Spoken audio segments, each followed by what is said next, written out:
All right, let's get started. Gosh, thank you guys for all coming tonight. I know almost all of you are familiar faces.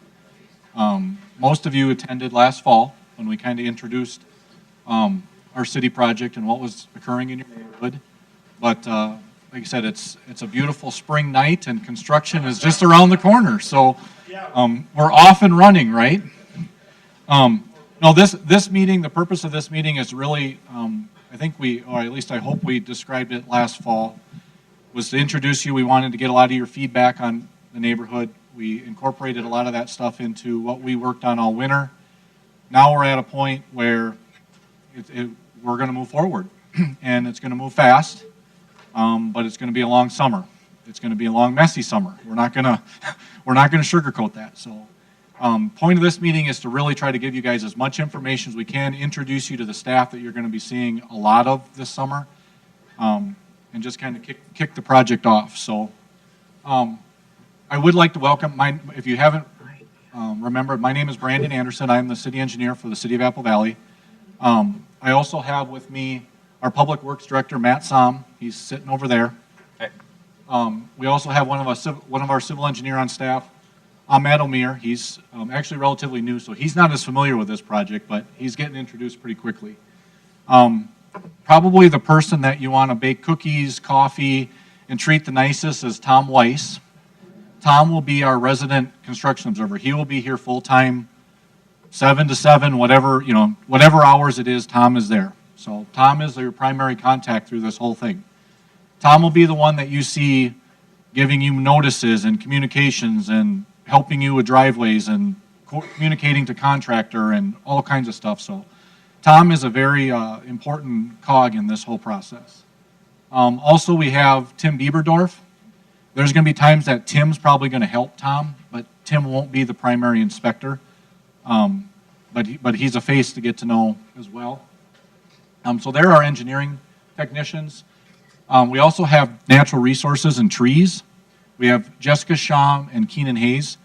They're the ones that a lot of you got mailers with some of our notices.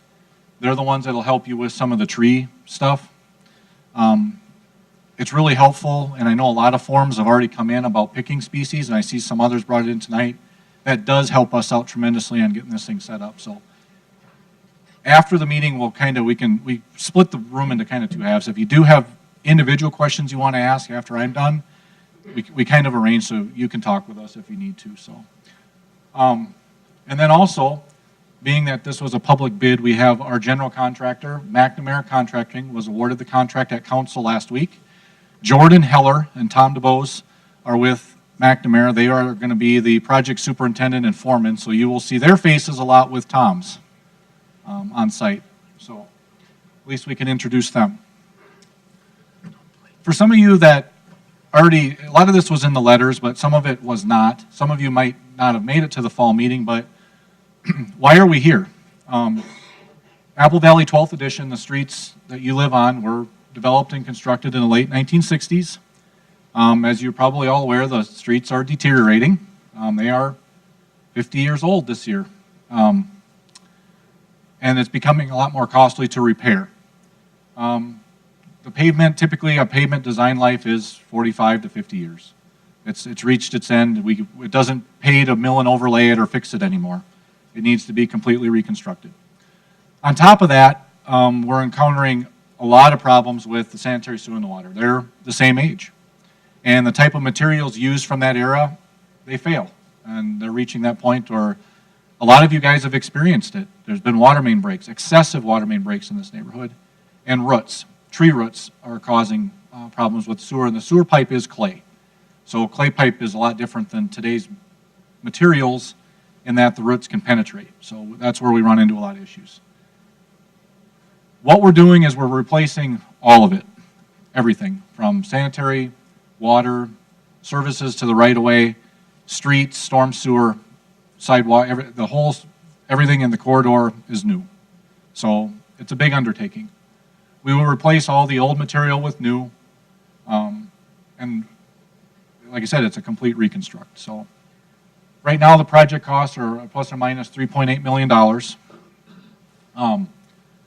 as you're aware in the letters, I think this has been multiple times, but I really want to reiterate it because it really is the pride and joy of our city council is the city's set up this program, our road improvement program, so that you don't have to be assessed. It is all part of our tax levy. There are no assessments with this, so that's a big deal.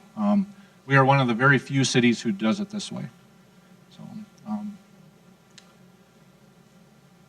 well, you all live here, so you kind of know where we're at. One of the big things about the project that it's similar, it's almost identical to what we talked about last fall. The only change that we had is we added a short section of Lowell Avenue, the sanitary sewer, just the way to phase it and to build it. We would have to reconstruct a part of it again next year if we didn't add that section in. So we added a short segment of street that wasn't in the scope last fall. Not a real big deal, but it impacts a couple residents here that might not have been notified the first time. So, scope of work, like I said, we're gonna, pretty much everything within will be touched. Whitney will be touched for a little bit. We have to connect, there's a lift station down there, and there's a force main, and it's kind of a real deep structure. There's groundwater there due to Keller Lake and all that, so there's some dewatering. That'll be one of the first things that gets done is get out of that intersection. It'll be a little bit messy down there, and then we'll start heading up the streets and working our way through the phasing, which I'll show you here in a couple minutes. But, and I also wanted to kind of touch on just the schedule. And a lot of this is more coming back on things that we talked about last fall, but some of the folks weren't here last fall. We had an initial neighborhood meeting back on November 30th. We started the design process, took all your comments, design plans and specs, publicly bid the project, received bids, took those bids, they were favorable numbers. We took it to our city council. The council awarded the project to McNamara Contracting on March 22nd. Immediately after that, contracts and mailers went out. So hopefully you got them almost immediately after the 23rd. Like I said, some of these processes move pretty fast just to keep it going. We scheduled a pre-construction meeting with the contractor as soon as we could get that scheduled from the time of award to get a lot of background information from them so that we could communicate that to this meeting. So we had that this week. We're now scheduled here, and we're set for construction. Our specifications say start April 9th. There's some weather dependency, but you know, that's what we anticipated. Last year, I think we started on April 14th. The year before was April 10th. So annually, we know, depending on road restrictions, depending on weather, depending on a lot of little factors, we're not too far off from a mid-April starting on these sort of projects. So we're right on track. And then we also have an overall, project completion of October 26th. So project phasing, this is probably something that everybody here is going to find pretty important. We phased the project into 3 phases, and the primary reason for that, access and just we want to manage. We don't want to just tear up everything at once. It gets to be difficult. So it phases into 3 parts. We've got phase 1, which is this light gray, phase 2, which is this lighter blue, and then phase 3 to the north up by County Road 42. The reason we phase it that way is to maintain multiple access points, so there's a hard surface for people to get in and out. Obviously, you have deliveries, and you guys have a daily life. We can't just tear it all up. And then also, because the sanitary sewer is the deepest down at Whitney, we tend to run from the downstream end up. That's just common practice for installing sanitary sewer. So a lot of it phases out in that regard too. So that's kind of the phasing. It's split into thirds. We've got kind of some dates, and these are some dates that you guys will also help with depending on where you live. We have, and these dates can float, but these are our specified dates. Sometimes weather factors, sometimes we're way ahead of them, sometimes we're a little bit behind them, but this is our date that we're shooting for on each phase. June 29th, we'd like to be done with phase 1 without, and I'll explain what that means, but have a hard surface down on phase 1. Then we start phase 2. August 17th, we'd like to be done with phase 2. Then we'll start phase 3 and be done mid-October. So if you guys have things that you need Sometimes there's graduation parties, sometimes you have events, sometimes you're just planning your own things. This gives you a time frame to kind of get an idea when you're going to be disrupted all summer, but where the significant disruption is going to occur is kind of going to fall in the phase that you're in, if that helps. And then we like to be completed typically at the end of October. It gets a little risky for us with paving and restoration and getting sod and trees once you start getting that November time frame. It's almost certain the first week in November, deer hunting or whatever you want to correlate it to, that's when you get the hard freezes and the cold stuff that we don't like to be past that. So if you've followed me through the timing, starting as quick as we possibly can and ending on the very last date, it takes all of that. I mean, we push hard, our contractor pushes, every day is important, but it's a full construction season to do a project this big. I mean, every day is critical, so you'll find us working through that, but like I said, we need every day we can get. That's why we start like we do. Here's some items too, just I wanted to go big picture and then I'll kind of dive in a little bit into more detail. The big thing is the tree removals all in the right-of-way are planning to come out April 11th, next week. You will start seeing markings, Tom, tomorrow and Monday. Utility locates will be called in. They usually take 3 days, so I'm sure the contractor has already called those in. You'll start seeing front yards getting painted up. Now, one thing that I want to point out, trees come down in all phases. We do not phase the cutting of trees. It's much easier for us to go right down the right-of-way and just cut the trees right now. If we have to phase it in, it becomes a real challenge later. So that is not a phased part of the project. We do Boulevard trees, boulevard trees, everything in the right-of-way. even the ones that you planted. Even the ones that the city planted. We have a map, well, then you can look at where we've already identified with the plans where there's disruption. That I kind of walks through each lot. There's a few lots that don't have some, and you might have already had that map, but that's something we can look at specific. So when we sent out the mailers, we also attached the tree stuff. If you didn't get tree stuff, it's likely you're not getting a tree cut in the right of way. If you got the mailer, we're planning on having some replacements. So this is the hardest step right there, is getting off the ground and getting the trees cut. That's the most difficult part, I think, for everybody. But once that step's kind of moving, it does go a lot easier. Well, it doesn't go easier, but it's kicked off. So it'll happen quick. Starting next week, that'll be the big item. It takes about a week to get that down, cleaned up. They're scheduled to start pulling up pavements and driveways in the right-of-way. Is that correct? And driveways on approximately the 16th, and just the phase 1 area. We won't pull the pavement in the second and third phase, but we'll start pulling up pavement. So there'll be a gravel surface for a little bit until, one of the issues we're running into right now with weather is getting temporary water connections. That's something that the contractor and us have to watch pretty close, is getting those temporary waters. I think, from what I understand, since I put this together, we're probably going to be working down in Whitney, working our way up, so that date might float a little bit. Is that correct, Jordan? Yeah, but this gives you a kickoff date. Like I said, it is plus or minus. And then approximately towards the end of April there, if we get out of those areas, we will be starting in on that first phase, bringing up sanitary sewer, bringing up water, bringing up storm and services. And then we've been also coordinating with the small utility companies, the Charters, the Dakota Electrics, the Centerpoint Energies. They want to start relocating things that are in the right of way that are in our way. What they've indicated to us is could be sooner than May 1st, but we're putting down plus or minus May 1st. They will start working in all phases, not just the phases as we've defined them, but everywhere in the neighborhood to start relocating those services out of the right of way and get out of our way of our pipes that have to go through. Otherwise, we're in conflict with all of those the whole way. So that'll start to occur about the same time. I'll get to that.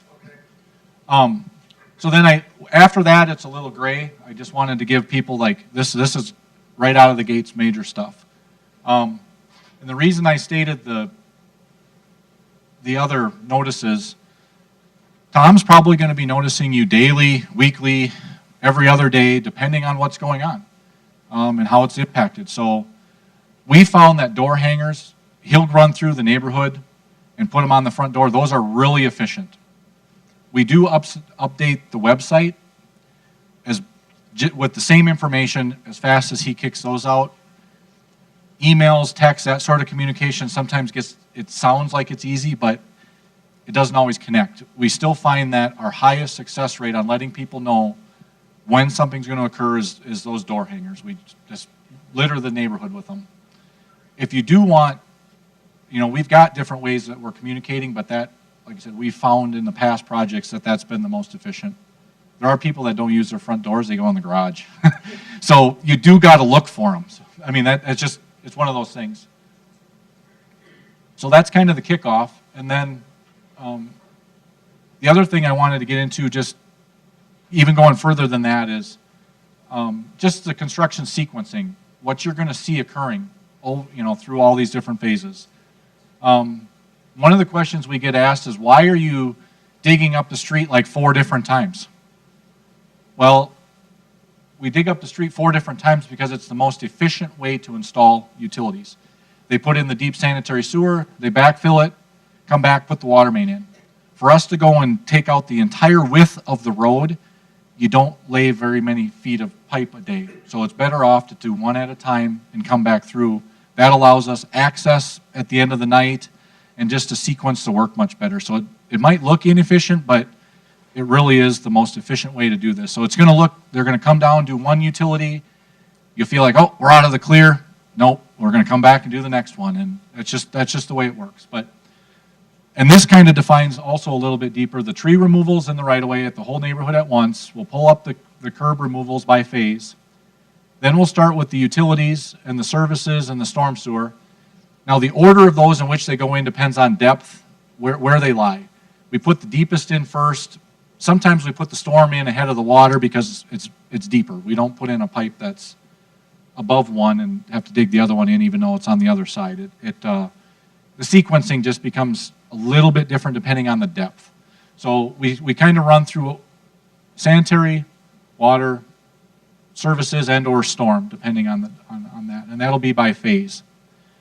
Once those utilities are in and it's backfilled, then we excavate for the street. So all that material, the poor material under the street section, we put in a 2-foot sand section, or it's a full 2 foot of depth. That really gives us some longevity in the street. So we'll go dig out that material, haul that off, and bring in good sand. Once that's in, then we get the street up to subgrade, it's called. Then we bring in the rock. And then you pour the curb. One of the things that I want to note on the curb, you got the rollover curb now. Yeah, we're going to go to the stand-up curb. And the reason for that is it plows. We don't get parks better. It's just a longer lasting curb. A lot of times in these neighborhoods, your driveways are already established. The point of the surmountable curb originally was when subdivisions were built, it gave flexibility for people to put driveways in as you're building homes. It saves us with plows clipping sod and that sort of stuff. It's a lot easier for us to maintain and manage. So that will be a noticeable change. We'll be replacing all the sidewalks. They'll be 5 foot instead of 4, but we're holding the outside edge of the sidewalk and pushing it in. So we're not disturbing outside of right-of-way limits at all right now. So everything will be within what's already there. And then we'll go through and put in driveways. Everything within right-of-way will be city standards. And then in-kind material, if we happen to disturb past the sidewalk, there's going to be scenarios that we do have to take more driveway than the right-of-way, depending on where your service is located, where a concrete joint falls. If it's all cracked up and broken, we'll make a nice clean saw cut on the asphalt. I think in you guys' neighborhood, I don't know if you guys are all concrete, there's like 2 asphalt driveways in the whole neighborhood, which is unusual. Yeah, 2 out of 112 is unusual. So we will go to joints and do it that way, which makes it much cleaner for an end finished product. But we will work anything that, if you've got a paver driveway, from the sidewalk up, we'll put it back as a paver, but from the sidewalk to the street, it'll be concrete or asphalt, depending on the 2 houses that have it. What if my neighbors across the street are gonna, if you have by your driveway a special kind of a pavement or cement? We're going to have to work with everybody on we know that there's colored and stamped, and Especially So whatever, we're going to have to work with them and figure that out. That's something that we anticipated. But from the right of way in, it'll be regular. From if we disturb more outside of that, then we will match it. I've got a question. Our water shut-off valve in our yard happens to be in underneath the concrete. Well, the cap of that is half the concrete level. Yep. That's not unusual. We have a special box to put those in. So we will, that's just what happens. And we put the services, we replace this service where it's at, because obviously we're not changing it from the house in, we're changing it from the curb stop to the street. Yep, that's not a big deal. We have a special detail for a nice finished box that goes over those. I'm going to try to take questions at the end. Well, this one relates to that. My water main is kind of not in the middle of my front yard, but close. Will you be putting a new line from that to the street? From the shut-off at the property line to the street is all new. So then, with driveways, I think I covered that. Once the driveways are in and a lot of that heavy work outside of the boulevard, they'll do the base course of the asphalt. We like to get the restoration done after that, get the sod in and get everything kind of dressed up. We'll do that by phase. We'll do the base course by phase. The tree replacement that we work through with getting those replanted, we'd like to do those all at the end, come through and plant them all at once. It's a lot easier on warranty periods. It's a lot better time of the year to be planting. It's just easier for everybody to just wait right when the fall and just plant trees. So that we try to time that out that way. And then one of the nice things is we try to work with the contractor. We don't want to put the final wear course. We wait until all the streets are done and they come through all kind of at once. And it's actually a pretty short time frame just to wear course the whole thing. And then it all looks nice and finished. So that's a bigger picture schedule of the sequencing. And one of the things I'll show you at the end of this presentation, I got a video that walks us through the last year's project that you can watch. I'll kind of play that in the background so while we're answering questions, you can see the mess that you're going to go through. Yeah, the war zone. I mean, it is, and it's going to be. Utility locates, flags and paint, they are going to occur all the time. It's going to happen. There are going to be utility locates called in like crazy, so don't worry about flags and paint. Mowing gets to be a challenge in the front yard sometimes. I know there's piles, it gets messy. There's going to be temporary water run. I know the contractor wants to run some in the backyard, some in the front. There's going to be stuff in the yards and in the way, but don't worry about the flags and paint. You're going to see it happen a lot. That's bigger picture stuff. I also want to get into just some general stuff too, some of our specification stuff that we work through. Working hours, Monday through Friday, 7 a.m. to 7 p.m., Saturday, 8 a.m. to 5 p.m., and we don't allow work on Sundays and holidays. I'll be honest, there's going to be times that we might break the rule, and it's a discretion of the inspector. If we're expecting 4 inches of rain on a Wednesday and they're trying to close up a trench, we're going to probably be lenient and say work a little bit later, a couple hours tonight to make it better for the neighborhood. Sometimes that happens. We try not to do it every day, but once in a while, and Tom will communicate that if something like that's going to come up. I mean, we have to be a little bit flexible because meeting the schedule is hard. So we do grant a little flexibility, but we try to be sensitive to you guys, and Tom will try to notify if it does. We also specify a segment of street under construction on a given day may be closed as per working hour limits, and all driveways shall be ramped and accessible by 7. We do our best to do that. One of the challenges we have with that, and the reason I noted excluding concrete work, when the contractor goes and puts concrete driveways back, we might not be able to get you in there because of the cure time. Sometimes we have to leave you parked on the street for a longer period of time to let the concrete cure. That's to everybody's benefit. So we do our best with driveways to get people in and out and ramped, but it doesn't, there's just times that it just doesn't work. So we like to not remove pavement any sooner than a week before utility work. We don't, like I said, if we tear the pavement up now, we don't want it to sit for a month. We keep them on task. You're going to pull it up, you're going to start the work. We don't want to delay. And it's a convenience for the residents. The small utility companies will be working to relocate in the boulevard. They will not be phased. They don't work, well, they they're working in conjunction with us, but they kind of have to go do their own thing. One of the things that we're working with gas and electric, they might be taking on next year's project at the same time now. We've been trying to get Dakota Electric to bury the overhead. That might not happen all at once, but we're working in a multiple year project to get them to do that because of where it's fed. Also, the gas company's looking at next year's project so they can just get out of the way now. And that also depends on where their mains are fed. So that sort of work in the boulevards will be occurring at the same time we're doing this, but it'll probably be outside of phases. So you'll see some of that work. Charter and the communication companies will be working as well. They'll be getting their stuff out of the way. Private items in the right-of-way, such as irrigation system, dog fences, shrubs, pavers, anything that's privately owned and not public infrastructure, are to be removed by the residents prior to construction. That is one thing that, that's private stuff. We will work with you to get it out of the way. I know that we've had several questions on irrigation. Tom will give you, we try to give ample time to get stuff out of there. If you do want something saved in your yard, we will give you notice to try to get that out of the way.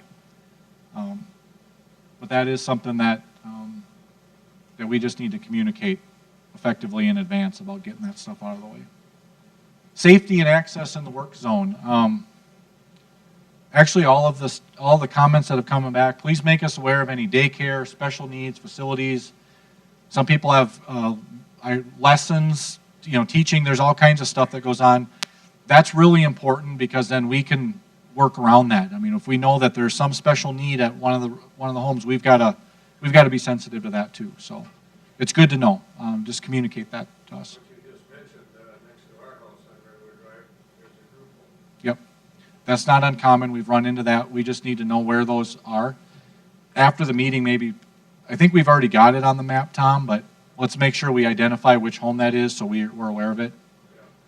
That's great information for us. Watch your vehicle speeds and safety, dust control and just accidents. It is a work zone. So we try to tell people just slow down, be careful. There's going to be a lot of commotion. There's a lot of activity. It's not a hard road anymore. It's bumpy. Unfortunately, accidents happen in work zones when we want to communicate, guys, please be careful. We have to enforce with our contractor and our staff. We also want to just let the residents know, please be careful out there. So it is a messy work zone. Watch your children and pets. We've had instances where they get out, both of them. It's a work zone again. It's going to be messy. I know kids like to play in the street. They're always drawn to the places they're not supposed to be. Pets as well. I can't stress it enough. Our contractors have to, we're liable for some things, but we also have to just let people know it's a messy work site. So we all gotta be responsible there. Parking.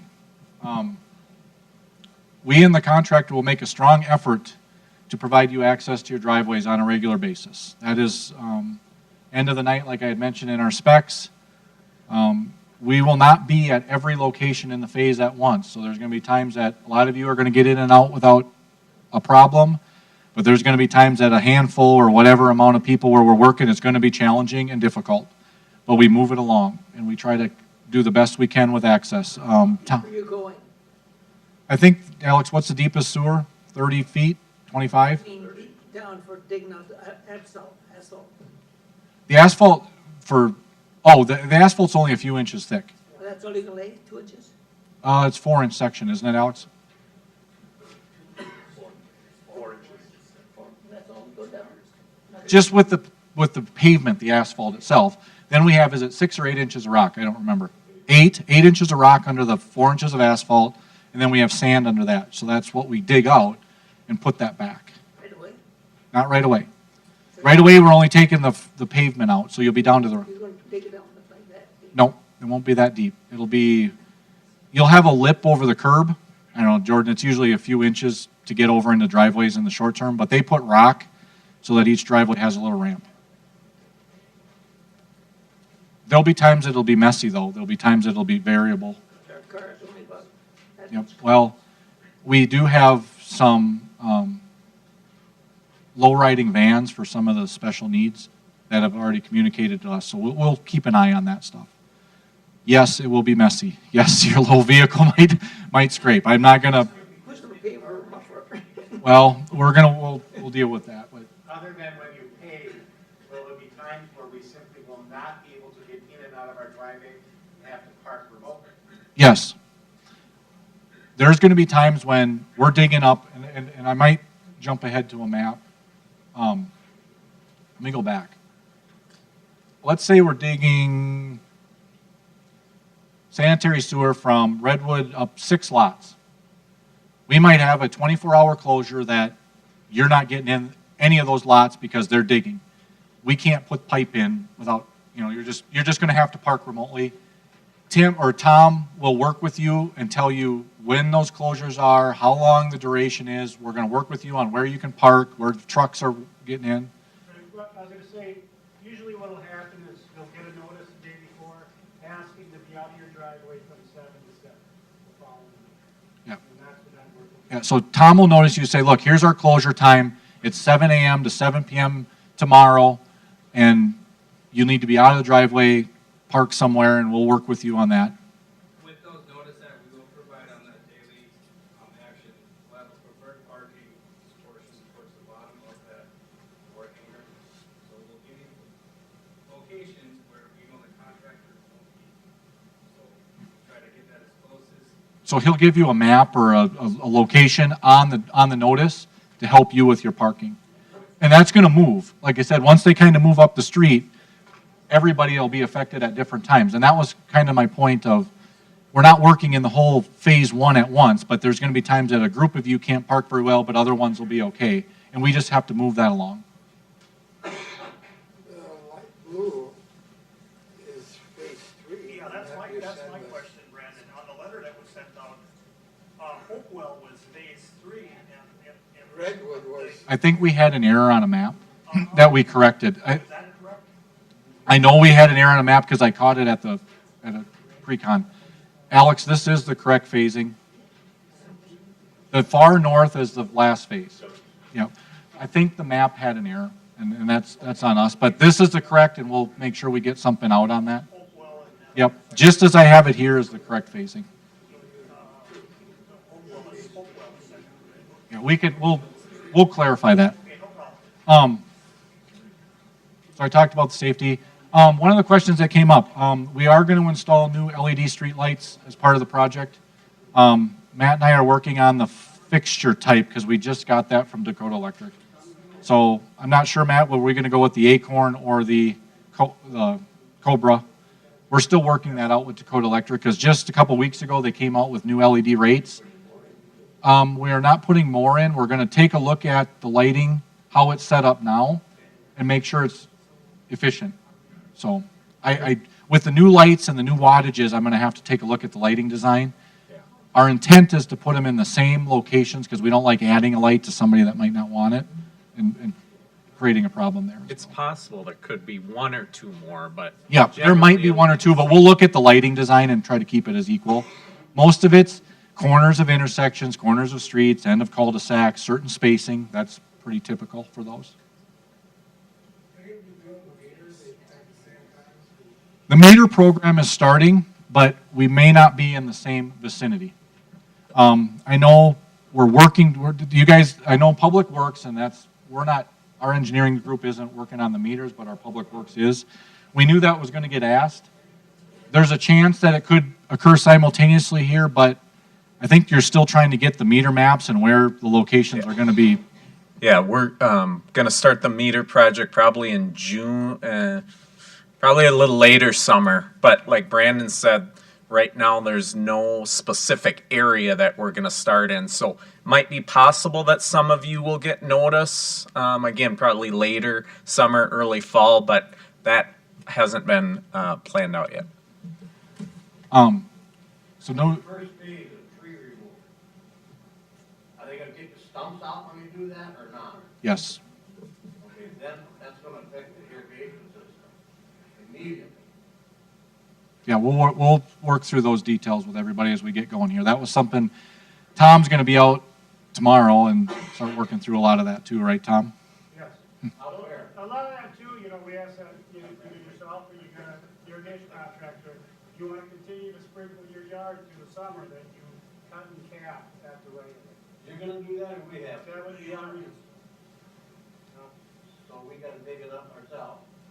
Correct. In the right of way, yep. Yep, anything in the right of What are way. you gonna do with the irrigation system you take out when you take the boulevard out? Well, you know, we don't pick it out, we dig it out. Or So, dig it out, whatever. you know, we won't pick through it and throw it back. I want it back, I want the sprinkler You can in. certainly, well, a lot of people pull the sprinkler heads because they come out. You know, the hose itself is. When you take it out in one piece, I could rebury it. Let's actually revisit that after, those are individual items. I want to not stray from the large group, but you got a great conversation, but I think we'll have it after I go through the whole group. City plumbing contractor. With temporary water, we're going to obviously take the water main out and put new water main in, which means you have to have water. So in order to do that, the city hires, we have a contracted plumber, and Tom will start coordinating with you how we're going to make those temporary connections. That work will require us to work with you inside your home with some plumbing. So once we get going on the temporary water system, Tom will start coordinating times with you on phase 1 to have the plumber. We will have to go in the house, make a connection at the hose bib. We'll work, get it off the meter, I believe is what you were doing on that. And then, I'd like to start making phone calls, and I'll be out there tomorrow morning, probably knocking on doors, trying to set up some scheduling for that. so we'll start scheduling phase 1 temp water. With the freezing temps, it's not likely going to happen, but we still got to get the plumber to evaluate how we're going to do that. There's some code issues with backflow and things that we have to take care of to make that happen. Now, depending on the timing of the first phase, there might be temporary water running, and when I run the video, you'll see what it looks like in the backyards or the front, but there'll be some temporary hoses that supply water to everybody's home. That'll occur for the entire phase until the water main is disinfected, services are connected back up, and we're able to disconnect that. So, we say 6 to 8 weeks of duration, which is a typical phase for doing that sort of work. We have run into instances where water softeners may need to be bypassed. We've had problems with that in the past, but that's why we have a licensed contractor hired by the city to go in and make sure we can make that connection without any problems. I really want you only coordinating that through Tom. That's very important. The city pays the plumbing contractor independently. It's not part of our contract with McNamara. We just want to make sure that's done per code and with our contractor. So, garbage. Garbage pickup in your neighborhood is Tuesdays. According to our contract, the contractor McNamara is responsible for the refuge haulers' accessibility to the containers. So I think you guys have an early AM pickup at like 6:45 is what? Yep. Goes all day. Yep. To make it easy for these guys, because they got to take your garbage from the end of, you're going to do your normal routine. You're going to put the container at the end of your driveway, and our contractor is going to get it to the refuge hauler. We're asking if you can, when you're under construction, get it out Monday night, because it makes it easy early in the morning for these guys to make sure your garbage gets picked up. Garbage trucks can't run when we're tore up this much, so they have to help us with that, and that's a critical stage. To mark our cans too, No, they have a system. They keep track of all that. so we're gonna get the same one back. Yeah, you better get the same one back. Tom and Jordan they've done this enough that this is what happens in every one.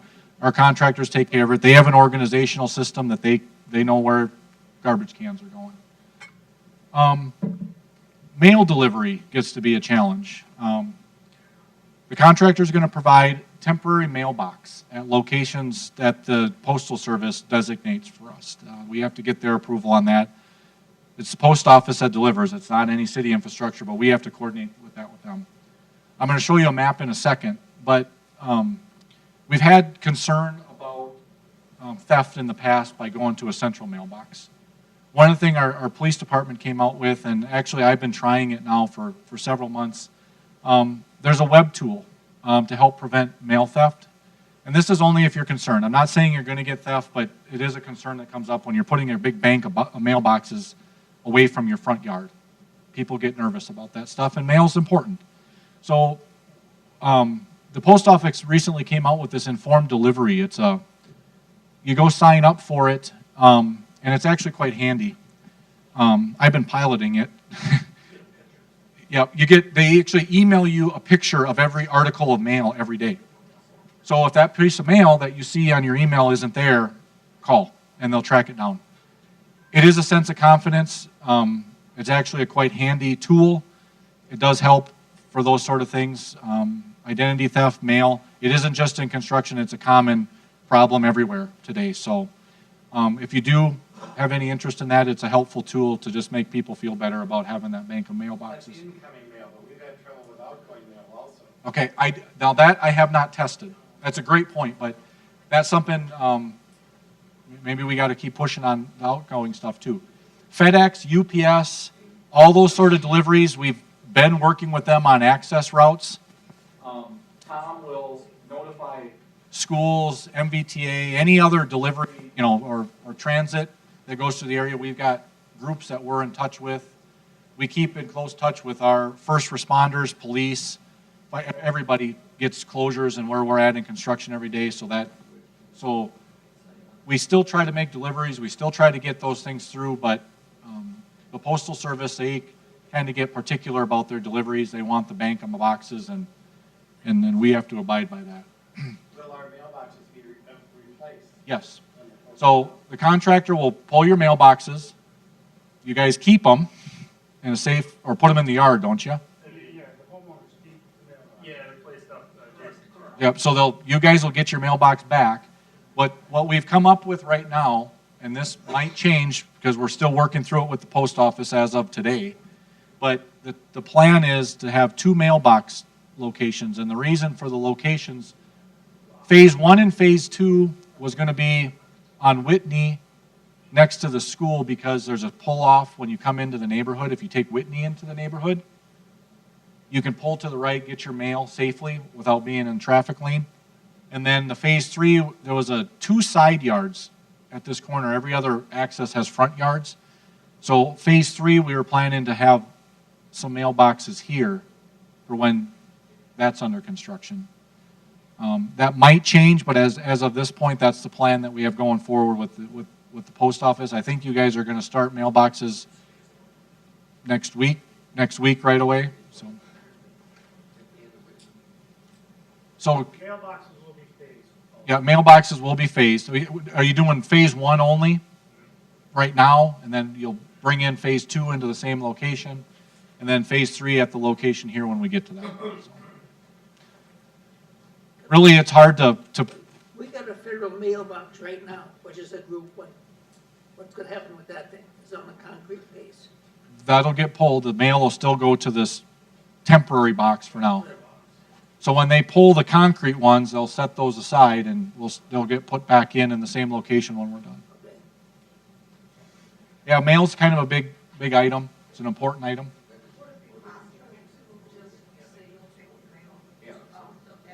You can do that if you want. Yeah, if you're more comfortable reassigning your mail for the construction season, feel free, if it makes you feel better. Yeah, there are options with the post office, so that's great. I think that's the big stuff. I'm sure you guys will come up with questions, but then tree removals. So I kind of saved that a little bit towards the end, but this is the map. We've got the yellow highlighted that have trees. There's dots on each one. It's hard to read with the color of the light on the yellow on the map, but if you got the notice and the maps here, we'll get to that. Like we said, that's going to occur pretty fast next week. You should have received this in the mail. Please fill that out for species. If you notice in some of the downtown areas, there's a lot of trees being cut. I don't know if you pay attention, that's ash. That's the emerald ash borer. That is an invasive species, and our natural resources staff and public works really has done a good job stressing diversity of tree species. That's why we have the options that we do. We don't want to see neighborhoods wiped out by all having the same trees.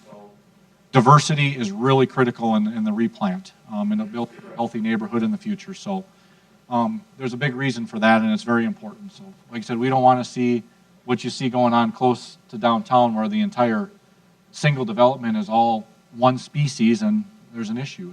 They all get cut at some point, and we can't predict what species is next. There might be, we've seen different sort of tree species have to go. So diversity is very, very important. So this is a good thing to get to Jessica.